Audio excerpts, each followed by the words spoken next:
Second would say that sex is this sort of shameful, ugly, dirty thing.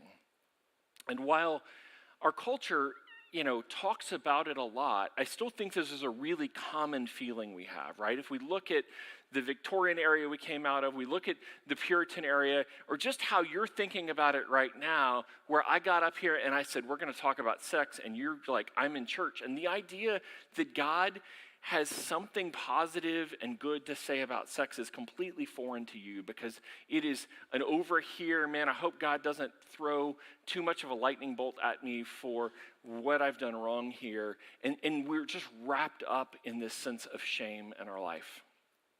The third, and this is the one that is screaming at us most in our culture today, is that your sexuality is the core of your identity.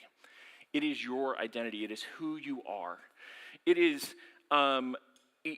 it's how you find your true self. It's, what you're attracted to, who you're attracted to, how you identify yourself. Like that's you. And who on earth should ever deny that? Because that's the core of who you are.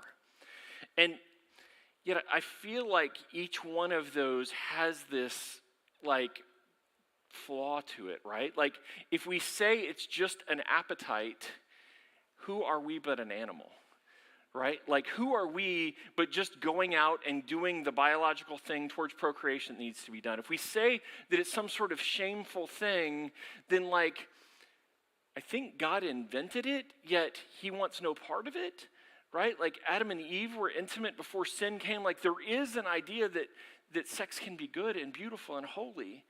And if it's our identity, man, how hard is it for you to figure out your identity? And what you're attracted to changes over time, right? If you're an adult, I hope you're still not attracted to the same ages you were attracted to as a teenager. Like we look at that and we go, yeah, that ain't right?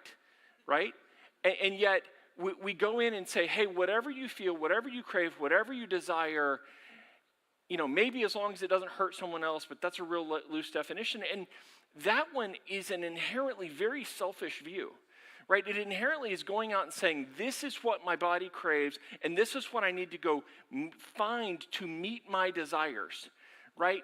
It objectifies the people or the images that are out there and diminishes them below the imago Dei that God would make them out to be. God's design for sex is bigger and better than any of those cultural views today.